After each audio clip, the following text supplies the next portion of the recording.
Hi, welcome to our talk back with Dr. Michelle Tishi, educational psychologist and founder of the HOEP Initiative. I'm MM DeVoe, and I'm the founder of Pen Parentis, a nonprofit whose mission it is to help writers stay on creative track after they start a family. If you are a writer who is also a parent, we would like to invite you to have a look at our website at penparentis.org for inspiration and interviews and lots of resources to help you finish your current writing project. Ever since the pandemic quarantined New York City, where our headquarters are located, we have been running all of our programs online. So on our homepage at penparentis.org, you will find ways to sign up for our acclaimed literary salons and our accountability meetups and guidelines for a writing fellowship that is exclusive to new parents that opens for submissions every year in March. Also, due to the COVID pandemic, we took the Parent Writer Residency database that we had begun in late 2018 with seed funds from the Sustainable Arts Foundation, and we launched the website before the database was entirely finished. We have added a brand new forum and even a sign-up sheet where writer parents can post writing-related side gigs for others to use as a reference when they're seeking editors, teachers, sensitivity readers, and other freelance help. That website is writerparentannex.com, and we invite you to explore it. And if you have a writing side gig, we invite you to add yourself to it if you are a writer who is also a parent. And now I would like to bring on Dr. Michelle Tishi, so I will introduce her. Dr. Michelle Tishi earned her doctorate in educational psychology with an emphasis on social and developmental psychology from the University of Minnesota.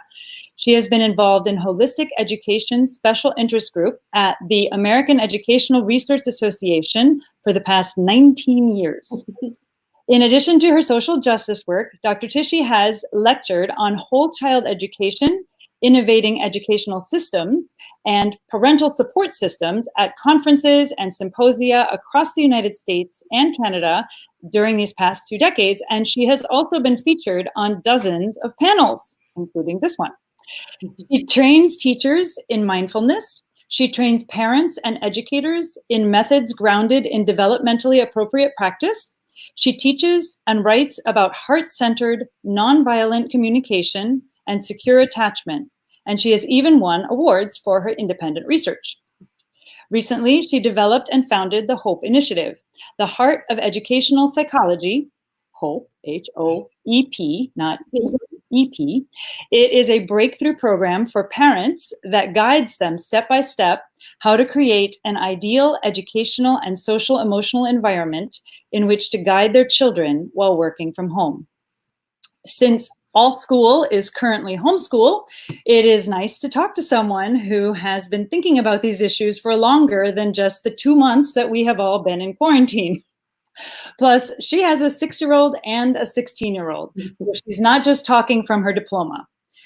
We are very honored and very pleased to welcome to our screen and to your homes, Dr. Michelle Tishi. Michelle, if you could talk a little bit about the HOEP Initiative. Absolutely. Thank you so much for having me. I feel very welcomed. So I was inspired because of the pandemic and our current circumstances to really put my professional and personal wisdom together and create the Heart of Educational Psychology, which is my attempt at a breakthrough program for parents on how we can improve educational and social emotional well-being for our children and ourselves. And I'm planning to teach people who join the HOEP Initiative how to use the power of presence with their children.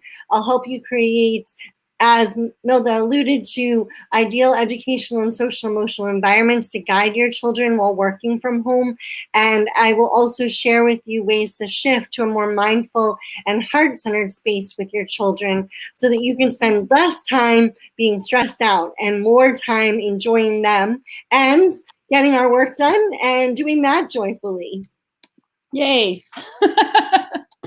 Okay, let's jump right into questions. I know that some people are having troubles logging on, and I am desperately sorry about that. And I'm like, part of my brain is currently in their hearts because I know how it feels to not be able to log on to something.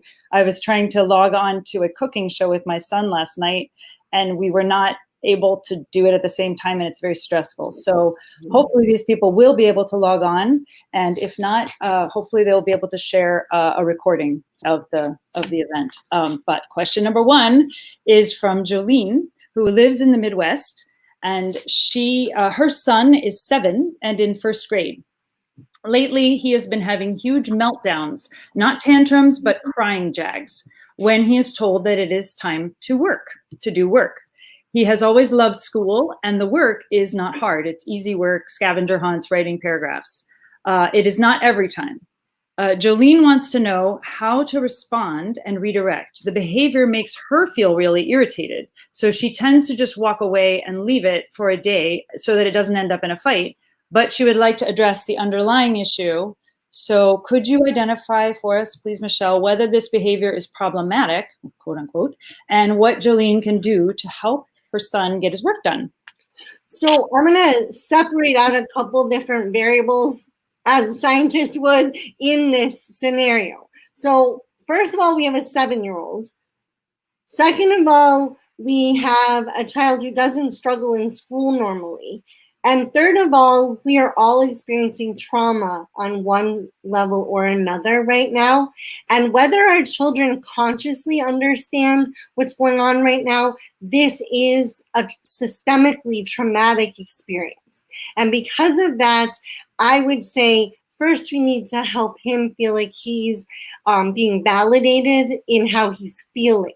So start to the best of your ability, coming back to your own heart center, to your own space of calm. Whatever you need to do to get there, do that first, and then greet him with love and kindness and validation. It may be that he's just sick of it. He may be bored. He may be frustrated. He may be grieving all the stress around him, and really just helping at his level. He's 7 years old. He's not old enough to have long, profound conversations with you the way a teenager might about how much this sucks. But he's feeling big feelings. And just like we would with a toddler who we're trying to help not melt down, we need to meet them with our calmness. Because if we escalate or completely ignore, then all that does is makes them feel invalidated and lost. And so my prediction would be that the more we can greet these types of experiences with loving kindness, the more likely we are to help them move through it. And a little self-disclosure here, I have a 6-year-old little boy who loves school and hates this online learning stuff. And so he and I have moments like this fairly regularly, and we negotiate and renegotiate. And for him now, it's like, how fast can I get all this done? Because then I have the freedom to do my stuff. And some days it's like, I don't want to look at the screen because that makes me miss my teacher. And so we really have to find ways to connect with them more authentically, because they're going to give us wisdom into what the solutions are. Oh, that's beautiful. Oh, I'm so glad we have you on. This is so great. Okay, question 2 comes from Caroline. She has 2 daughters.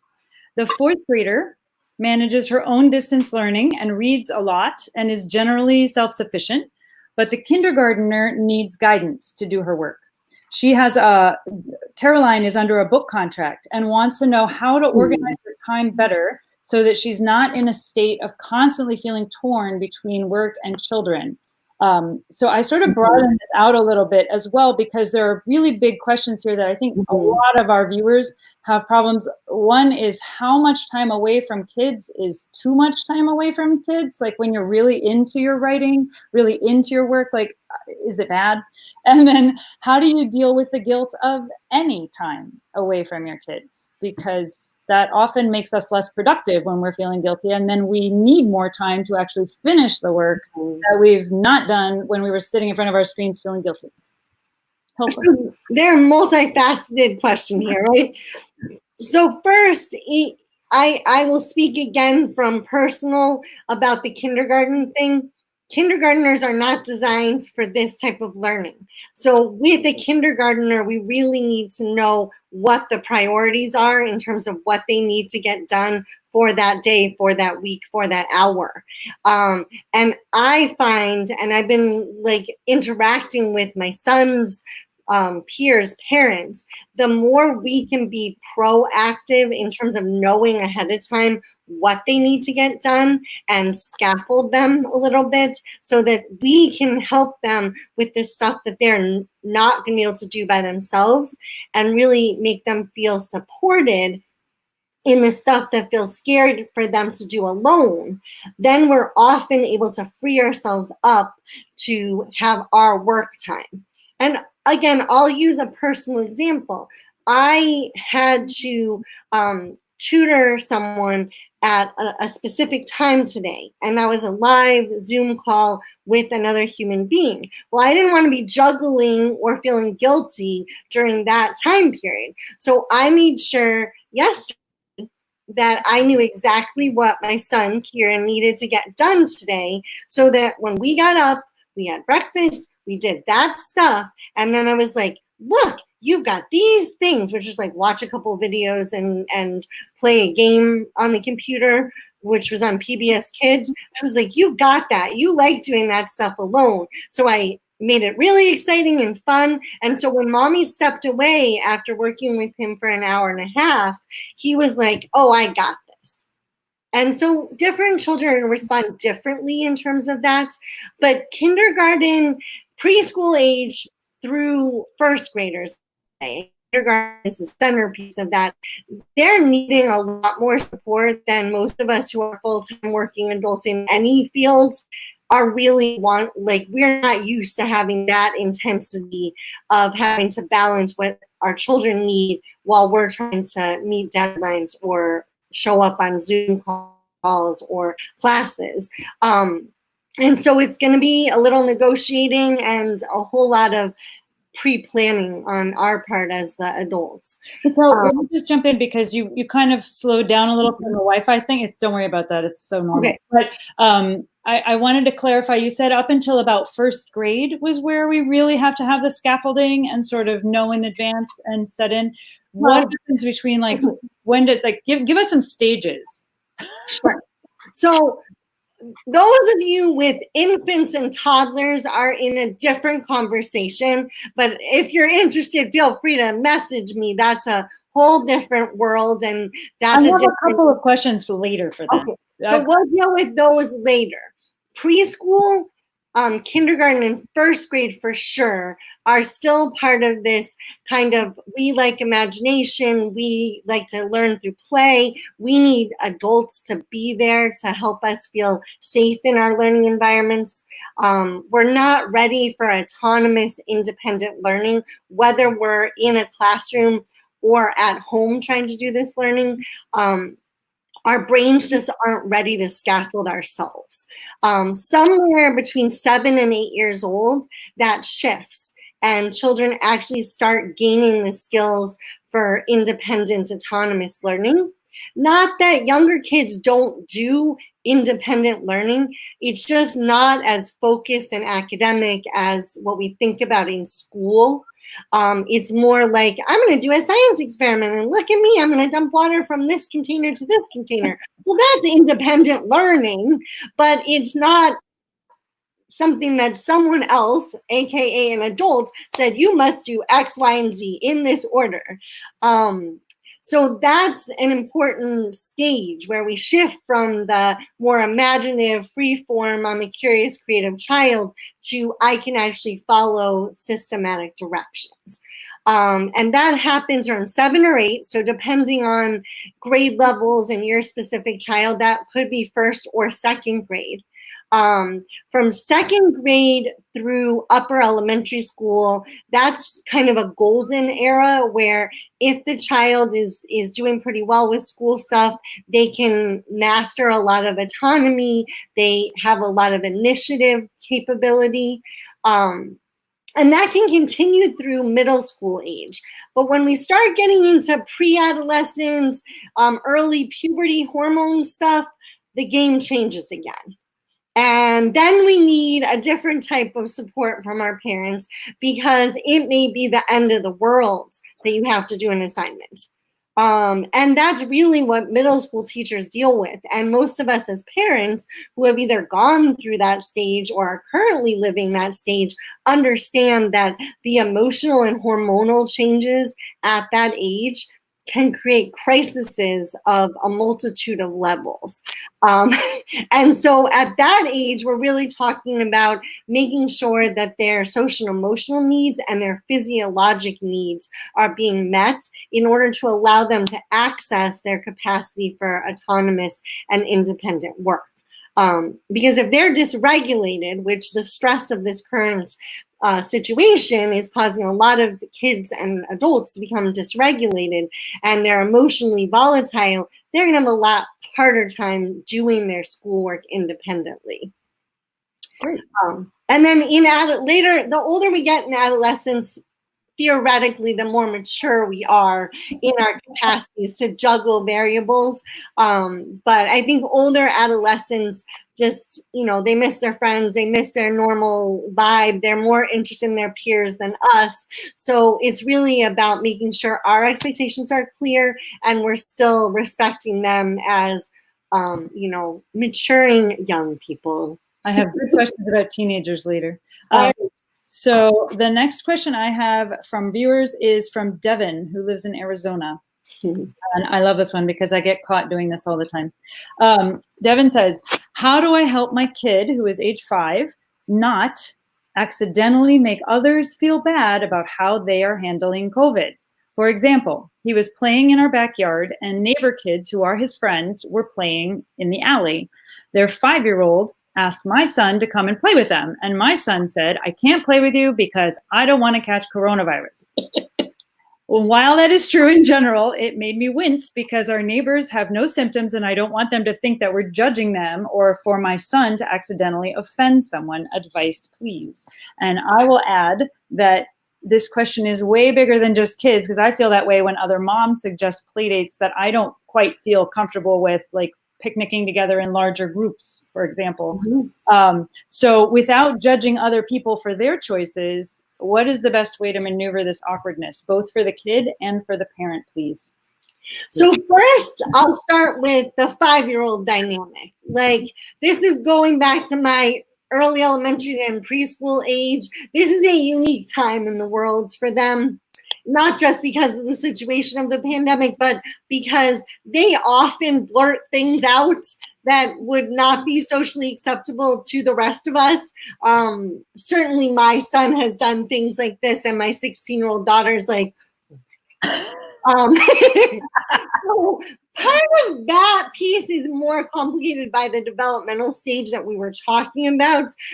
So with that 5-year-old, you may need to be a little more cognizant of the language you're using around that kind of stuff so that you can socially model language that would be less offensive. So perhaps introducing something like, my parents' rules about playing with other people right now are really strict because of the pandemic or COVID or whatever language works for the child, but really scaffolding that so that the child is hearing that rather than, oh my gosh, I don't want my child playing in the alley because they might get the coronavirus. And so that may require a little more mindful implanting of different language. More broadly, this is what we're going to be dealing with over the next year of our lives. No matter when the lockdowns and reopening of states happen, we are going to have to be navigating some pretty complicated issues around boundaries and ourselves and our children and what's acceptable and what's not. And I think it really requires us to come at this with as much compassion, both for ourselves and for others, so that we can communicate our boundaries without offending other people. I cringe when I go to a store, and in Florida, it's no longer mandated to wear a mask in public. Oh. And I get really nervous about that. And even though social distancing is mandated, masks aren't. And I'm like, I don't know if I want to be in this store right now when all these crazy people are running around without masks. But am I telling people, oh, you're all crazy? No, I'm saying, okay, well, I can take a step and choose to not be in the store right now. I can choose to stay as far away from people as possible while I'm shopping, which is usually the route I take, or I can say something to the store manager or something. In terms of like the picnic concept, I think it's okay to communicate with other parents and friends that right now my family is choosing to be more conservative about the way that we socially interact because we are just not ready to take risks. Super.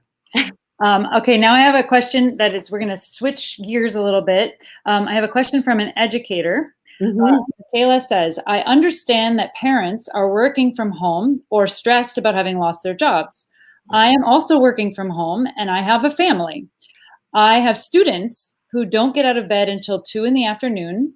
They are emailing me after midnight and turning in work late. I am consistently working from 7 a.m. to midnight daily. How do I maintain some level of meaning in education while not acting like a hard ass? How do I maintain balance when my administrators are reminding me to maintain a high level of intellectual work while the kids are not maintaining a consistent schedule?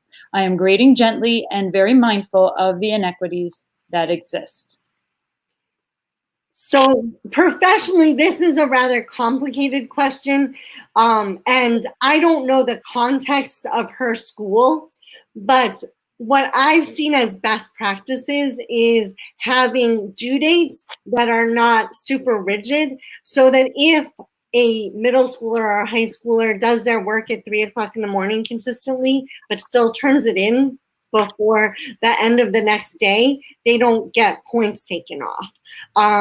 And allowing for more flexibility in that rather than flexibility in your expectations and standards for the work itself feels like a much better direction to take. Now, I don't know, some administrators may be much more rigid. You must have X, Y, and Z in within this 24-hour period. And in that case, I would do my best to communicate with my students on my own time and on my own terms that due to the way that the principal or other administrators are requiring things to be processed, that you have to deduct points if it's not handed in within that 8-hour day. I think, only if you feel like you can handle working the 7 a.m. to midnight should you consistently be doing that. Because in the scheme of things, I teach college students and I'm monitoring a 16-year-old and a 6-year-old. My 16-year-old does her schoolwork between 3 o'clock in the afternoon and midnight. But luckily, her teachers have this is what's due this week deadlines, and we knew that ahead of time. And so as long as she gets stuff done and shows up to her Zoom meetings, she still gets full credit. Whereas my 6-year-old, because of the way the kindergarten teachers handled things, has to check in on Google Classroom by 3 o'clock every day. And luckily, he's a morning bird, and so we do his schoolwork right away in the morning, and he's done by 11 or 12 o'clock. And so from a parent perspective and an educator perspective, I think it's a matter of figuring out what your boundaries are and working within the rigidity of your administrators. I don't see any need to lower our expectations, but maybe be more flexible about time. Cool. Awesome. This is really fun. I'm really having a good time. Okay, so here's one from Heather. She has siblings that are 4 and 10. 10-year-old is hard to get on Zoom call. The 10-year-old is hard to get on Zoom calls for school. But then they do, and they're fine. But then the 4-year-old feels left out. Okay, so everyone is on the computer, including her brother and everybody. So how do you deal with a young child who is feeling left out and pushed away while you or their sibling has to be on the computer? So how do you explain to the little kid that the parents and the other kids have to be on the computer? Let's find fun, playful things that they are willing and able to do independently and make that a big deal. I mean, the more with a 4-year-old, this is the pre-kindergarten, preschool age. They're going to feel a little bit abandoned in this crazy moment, but the more we can give them real quality time when we or their sibling are not on the computer, where they feel like they're being connected with, they're being seen, they're being heard. And guess what? You get to do some cool stuff, whatever that is for that child, while we are on, all of us, on these computers. Can I ask you, how long can a preschooler be alone? Like how much can we expect from time? like what, is this 20 minutes good, or can they do an hour if it's not a TV show? Like what? That gets a lot more complicated because it's going to depend on the child, and it's going to depend on your comfort level with things like screen time, right? Mm-hmm. So if you're okay with having PBS Kids running in the background and giving them access to a whole bunch of their toys simultaneously without freaking out about the mess that's going to be made, 40 minutes to an hour might actually happen with a 4-year-old. Not every day. Not every day, though. Right. Every once in a while, you might be able to. Yeah, you can probably pull off an hour, as long as they know for sure that they're safe, they know where their big people are, and they have maybe a glass of water, water bottle near them, and they're okay with the bathroom by themselves, right? Because at that age, we're still dealing with basic bodily function issues. No, that's true. And so, if there's ways to stagger so that one person is a little more available, while other people are locked down in meetings, that helps. So, for example, with Kieran, who's 6, not 4, we always make sure that either my daughter, my husband, or I is on call for him if all of us are trying to do computer work right now. That doesn't mean the person who's on call can't be doing work. It just means that they have to be staying at a space where they're not as deeply immersed. And I know as a writer, especially, that can be a challenge. So really negotiating those variables with others in your life, so that sometimes it's okay for a 10-year-old, or in my case, a 16-year-old, to be the person on call during that hour. Yeah. I can already hear all the psychic vibes from all the single parents right now. Yeah, I know. Like how hard, how like the extra degree of how much harder it is. And yeah. Okay, moving to teenagers. So Jane asks, how do you deal with the very normal but spiky hormonal rage of teenagers when no one is able to physically leave the space? How much leeway should they get for their meltdowns? How often is a meltdown okay, and what can anyone do about it? It's normal. It's normal. And so I say give a lot of leeway, but let's work on social and emotional learning skills that they probably learned in preschool and kindergarten. Let's work on, we validate that you're feeling like this, but we're all stuck here together. This may be an invitation to start having family meetings, even if you've never had them before. And really, make sure that the teenager is not just holding themselves up and then having outbursts that are destructive to themselves and other people, but really sit down and say, this is what I see going on with you, and I want to hear from you what's actually going on. And if does that not feel like a lecture to them? Well, when you do a meeting and they're outnumbered, for example.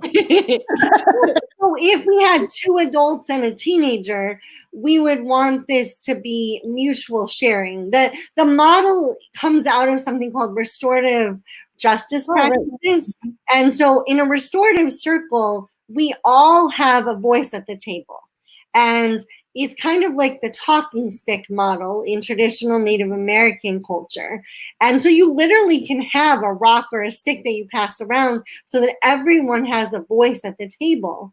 And they know that they have an equal voice to their adults. In families with more children, this is very empowering because the younger kids will have the opportunity to see that things can be handled without it being some huge conflict. Cool. But it may take a little lead time to introduce family meetings if you've never done it before. Yeah, because we have so much time now, we'll just read up on. No. Okay, I have another teen question here from Nikki. When the schools say that the grades won't count or everything will be pass fail, how do you not lose the momentum of striving for achievement? How do you teach a kid that striving actually matters in a world where it doesn't seem to matter at all? So now I'm going to be full-on educational psychologist. You all are not going to like what I'm about to say. Grades are not the primary motivator in a good world. People need to learn how to be intrinsically motivated. Most of us do not get where we are because someone held a stick and told us we had to do this or else. Yes, deadlines help you when you're writing. Yes, scaffolding and stuff like that helps. But in the scheme of things, whether or not you get a grade or pass fail, what really matters is the love of learning and the striving for knowledge. And unfortunately, all of us became parents in an era where standardized tests and grades became hyper important. But if you think about your own best learning moments in your life, most of us don't think about the A. You think about some amazing experience that you had that made you fall in love with writing or fall in love with research or fall in love with whatever drives you as a human being. And this I could talk way too long about, but this is a shift from our current educational paradigm, which unfortunately came out of some really bad federal policy, to shift to a thriving 21st century model of education that honors the fact that we are unique individuals who all have our own inner genius. And the goal of education needs to be to help us have the skills and the tools to reach our own personal capacity, not as a cliche, but really reach our capacity.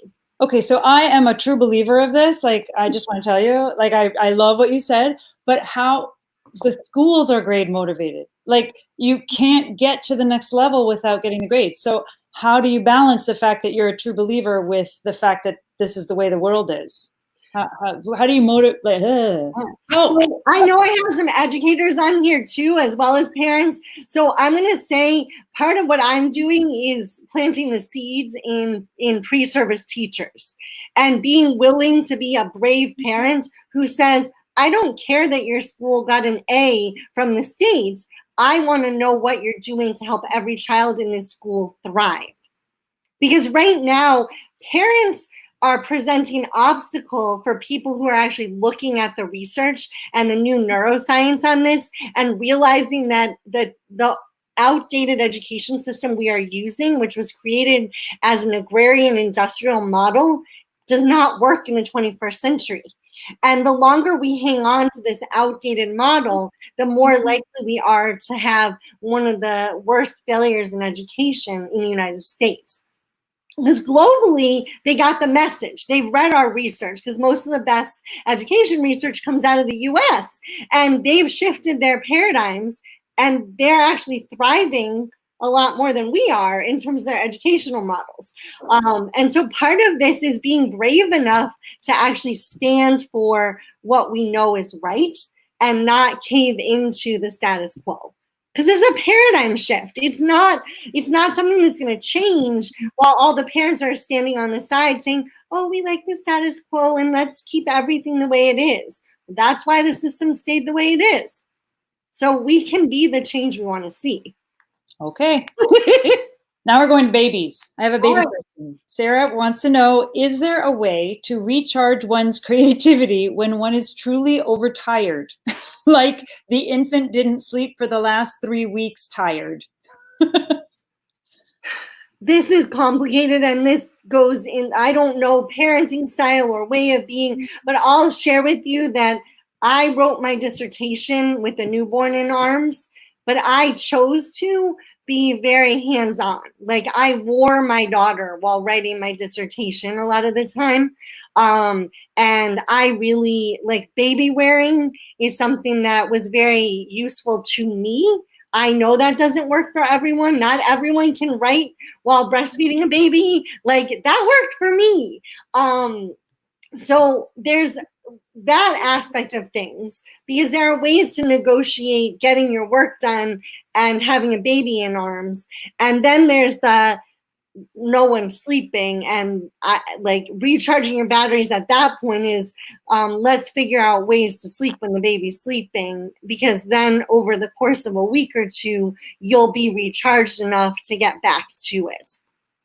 But they're different, right? Because one is very personal decisions. That makes sense. You put on the air mask for yourself first. Yes. Then you can move on. It won't be an infant forever, right? Eventually. No. They grow out of this stage of life.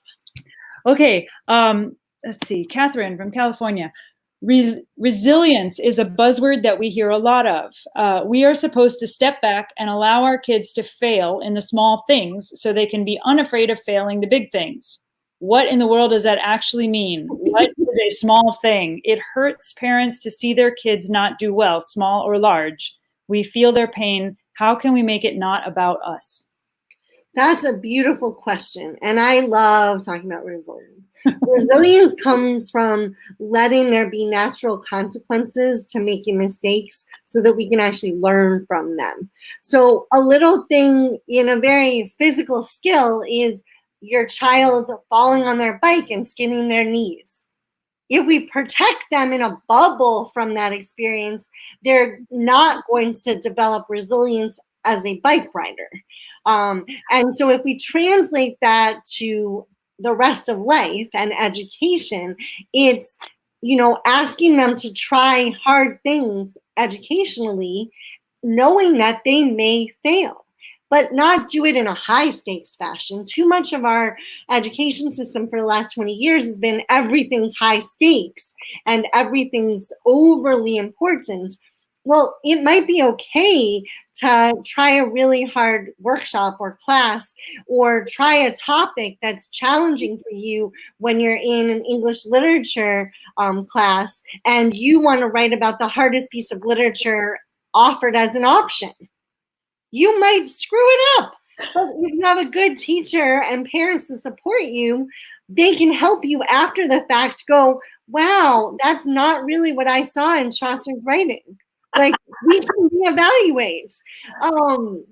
So those are the types of things. And, if teachers are aligned with parents about facilitating resilience, they're going to build in something I call mastery learning into the way they teach, which means that if you screw up your first draft, you're going to get feedback, and then you're going to have the chance to revise and resubmit, right? Writers understand this. I try to make sure all my future teachers understand this too, because that's a very resilient model. Yeah. Get rejected, right? Get rejected the first time. Send it out again. Exactly. Yes. Let me just grab, there's somebody just asked a question on the chat. So Joanna, I have a 3-year-old and I feel like I have no time to write. Meanwhile, the 3-year-old is playing creatively all day. Any ideas for how to make playtime with my kid fuel my creativity in a way that is fulfilling and productive? I think she's got it, man. Yeah, no. So I think this is a really fun question, because it may mean that you need to tap into your inner child and try to really immerse yourself for brief periods of time in your 3-year-old's world, enough to allow yourself to have that spark come back. Because if your 3-year-old's playing peacefully and joyfully, and you engage with them for half an hour, and then you go write for an hour, that might be the most productive writing of your day. I find that sometimes I take computer screen breaks from my work to go play with my 6-year-old, because that reminds me why I do everything I do in life. And that reminds me of simpler ways to find joy and peace and all of those yummy feelings.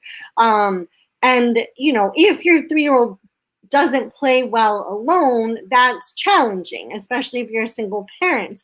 But if you can, and you can write within a reasonable distance of a 3-year-old, you can probably get stuff done while they're playing. I set myself up when my daughter, who's now 16, was little, and I was just out of grad school, where her play area was right next to my computer. And so she could play and know where mommy was at all times. And I was a single mom at the time. And I was close by, but I didn't have to be physically in her play space. So I got writing and grading done, and she got to play, and I knew I would pause if she needed me. Great. Okay, here's one. Here's a now one.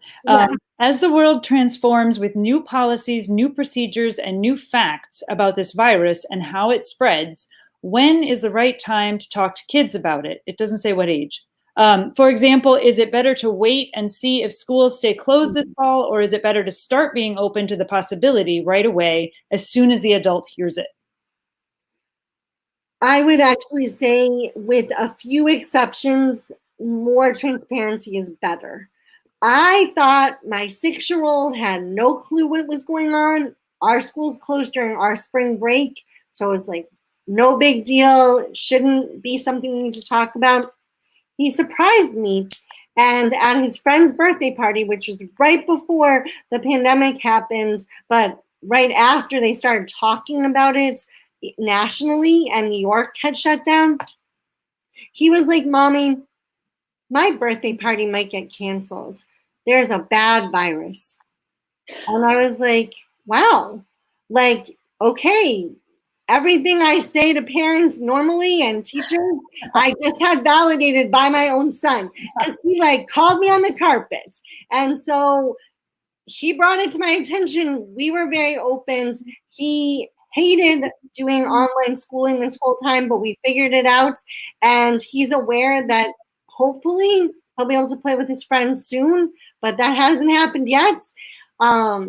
I think, kindergarten is not too early to have those conversations. You just have to do it on their terms.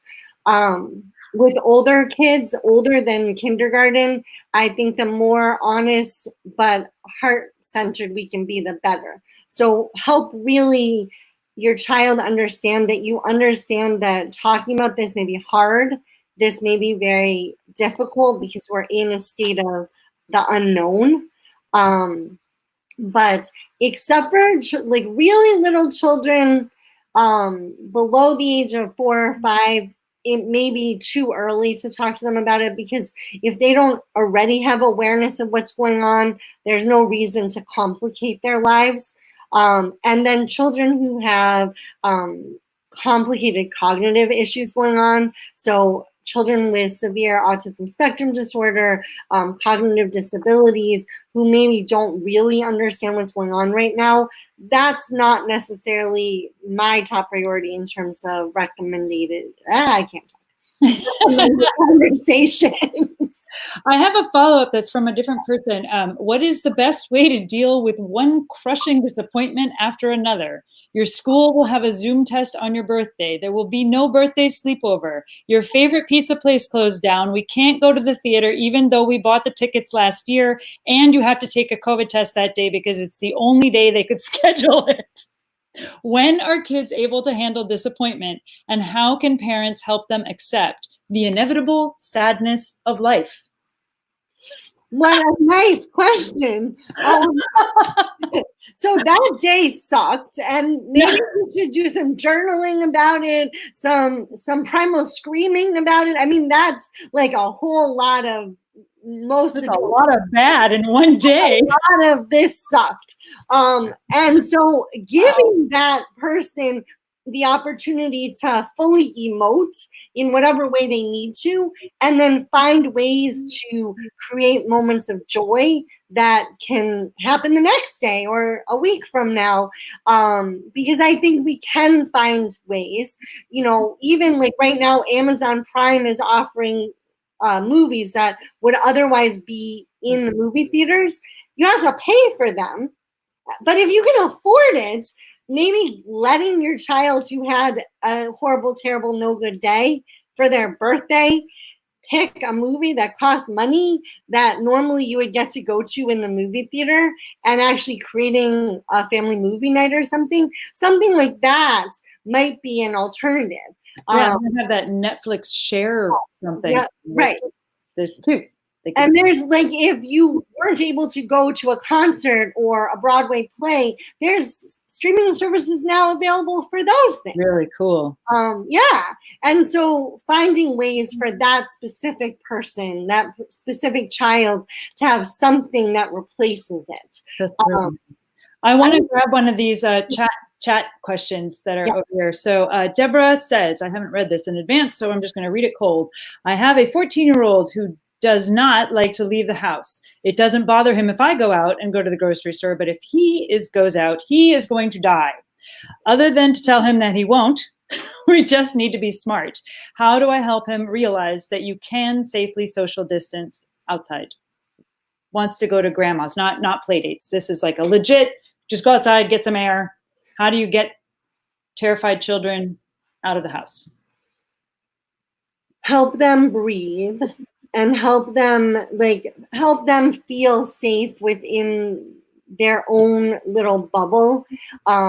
So it may be like making sure that they have a mask they like, and that they feel spatially like they know what 6 to 10 feet looks like and feels like, and really help them to kind of create some of their own boundaries around this. We talked earlier about us creating boundaries and 5-year-olds setting boundaries a little too harshly. But in this case, it's really about empowering the child and validating that this is a really scary time. And it sounds like there may be some underlying anxiety going on here. So we also want to address that.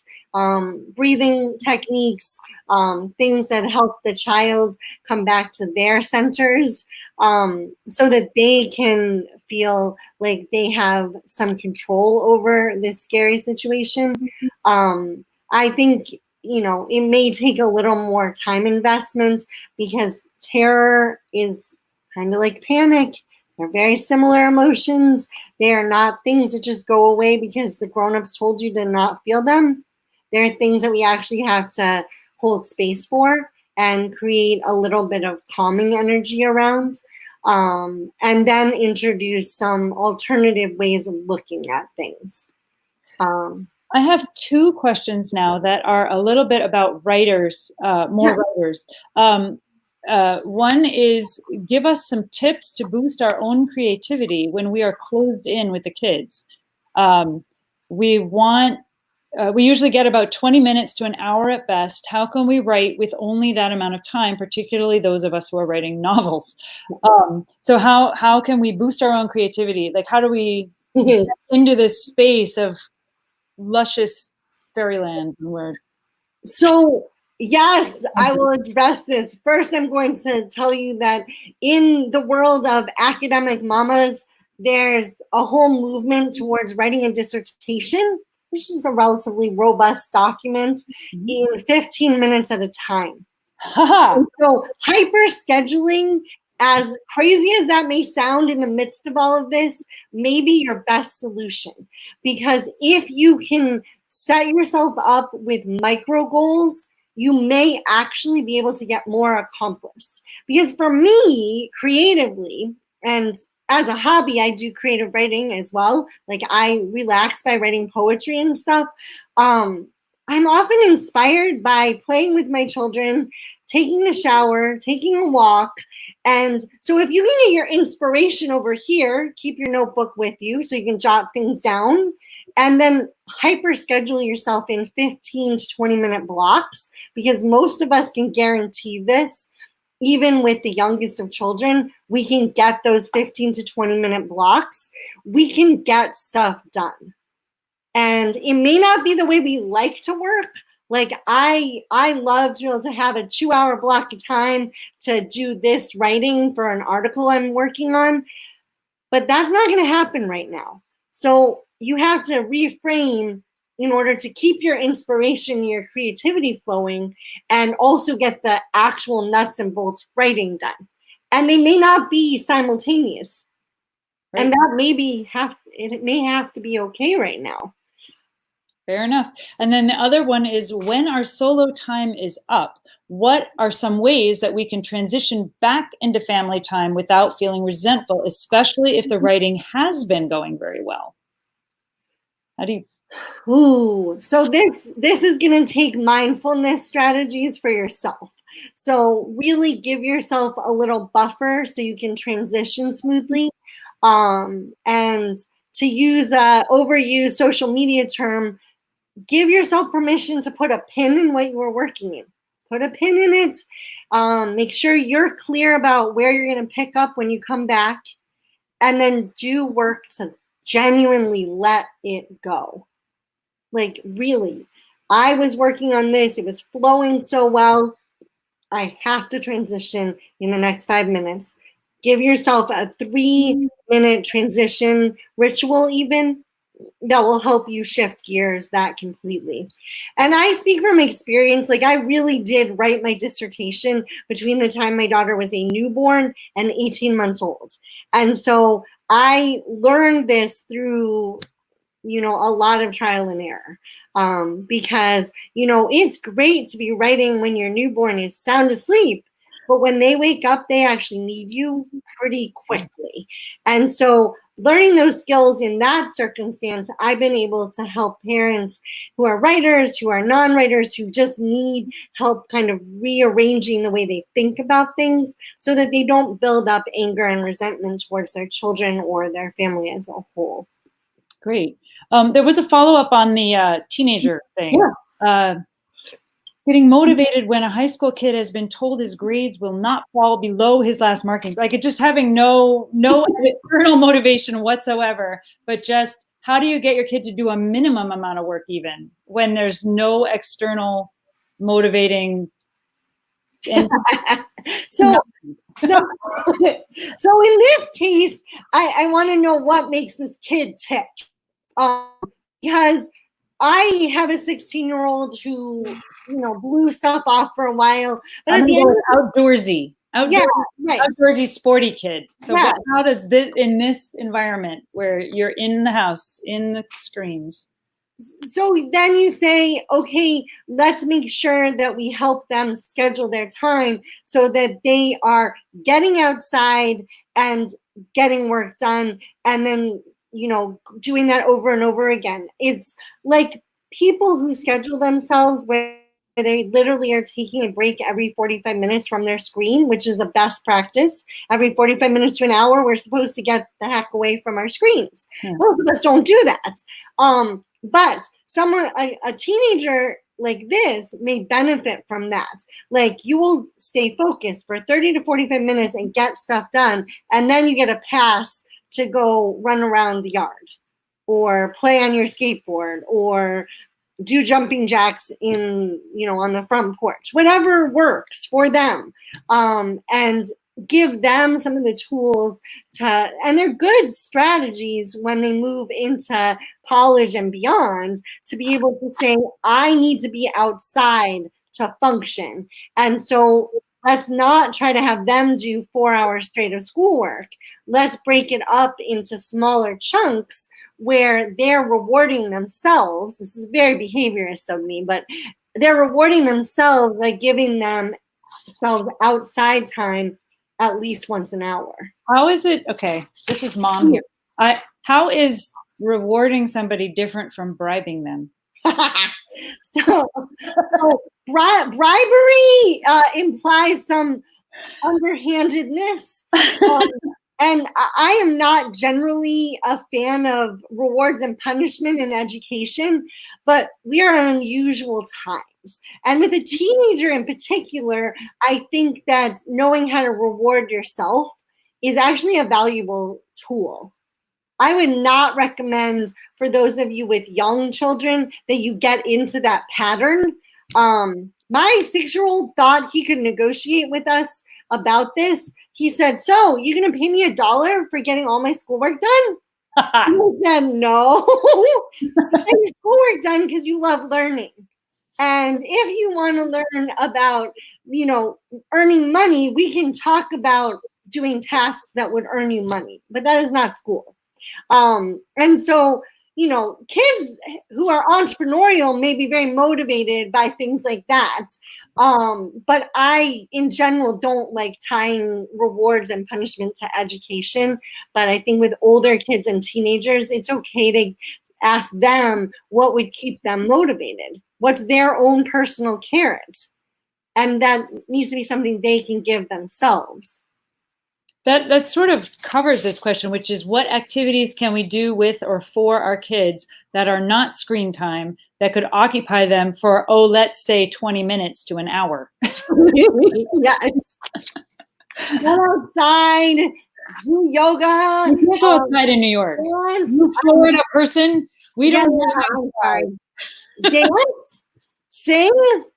I have a friend who lives in Brooklyn who sings from her front porch. So there are so many different things that we can do that can get us away from screens. I mean, good old-fashioned board games, teaching them how to play cards. We've had Perfection. Do you remember Perfection? Yes. With the thing that pops up when it's solo games. Right. My 6-year-old pulled out Sorry from our closet, and he insists one of us play with him at least once a day right now. So no fighting there.